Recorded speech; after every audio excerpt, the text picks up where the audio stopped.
এবার মটকা কিং সিরিজের বিজয় বর্মার বিপরীতে দেখা যাবে বোম্বাই মেরি জান খ্যাত এই অভিনেত্রী কৃতিকাকে। পরিচালক নাগরাজ মঞ্জুলের আগামী ওয়েব ছবি মটকা কিং ঘোষণার দিন থেকেই রয়েছে আলোচনায়। একসময় বোম্বের জুয়া ব্যবসায়ী রতন খেত্রীর জীবন ও কর্মকাণ্ড নিয়ে তৈরি এই ছবি। নাম ভূমিকায় রয়েছেন বিজয় বর্মা। বিজয়ের বিপরীতে দেখা যাবে অভিনেত্রী কৃতিকা কামরাকে। বিস্তারিত থাকছে ভিডিওতে। শুরুটা ছোট পর্দা থেকে, এরপর ডিজিটাল প্ল্যাটফর্ম ও বড় পর্দাতেও কাজ করেছেন কৃতিকা। অভিনয় দিয়ে অর্জন করেছেন নির্মাতাদের আস্থা। তাই তো গল্প নির্ভর সিনেমা ও ওয়েব সিরিজ হলেই পরিচালকদের পছন্দের তালিকায় তিনি থাকেন শীর্ষে। তিনি আর কেউ নয়, তিনি হলেন কৃতিকা কামরা। কৃতিকার হাতে একাধিক ওয়েব সিরিজ রয়েছে। এর মধ্যেই তিনি নাম লিখিয়েছেন আরও একটি নতুন সিরিজে, শিরোনাম মটকা কিং। এতে তার বিপরীতে অভিনয় করবেন বিজয় ভার্মা।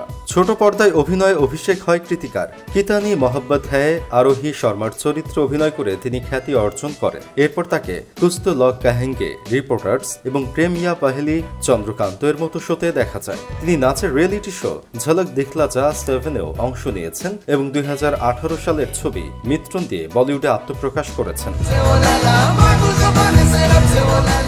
বিজয়ের সঙ্গে সিরিজে প্রধান চরিত্রে অভিনয় করতে দেখা যাবে কৃতিকাকে। নতুন প্রজেক্টে যুক্ত হওয়ার বিষয়ে এই অভিনেত্রী বলেন, আমি খুবই আনন্দিত এমন একটি কাজে যুক্ত হতে পেরে। এই সিরিজের আমি ছাড়াও আরো দুর্দান্ত কিছু মেধাবী আর্টিস্ট রয়েছেন যাদের সঙ্গে কাজ করা সত্যি আনন্দের। আর ক্রাইম থ্রিলার আমার সব সময় পছন্দের। আশা করছি অসাধারণ একটি কাজ হবে।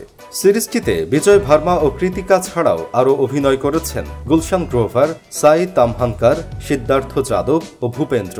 মটকা কিং এর গল্প শুধু চমকপ্রদ নয়, সাংস্কৃতিক ইতিহাসের গভীরে প্রথিত। ভারতের অতীতের এমন একটি উল্লেখযোগ্য দিক থেকে অনুপ্রেরণা যোগায় এমন একটি প্রকল্পের অংশ হওয়া একটি বিশেষত্বের বিষয় তিনি বলেছিলেন। তো দর্শক, এই ছিল আজকের ভিডিও। কৃতিকাকে আপনাদের কেমন লাগে তা অবশ্যই কমেন্ট করে জানাতে ভুলবেন না। দেখা হবে পরবর্তীতে নতুন কোনো ভিডিওতে। সে পর্যন্ত সবাই ভালো থাকুন, সুস্থ থাকুন। ধন্যবাদ।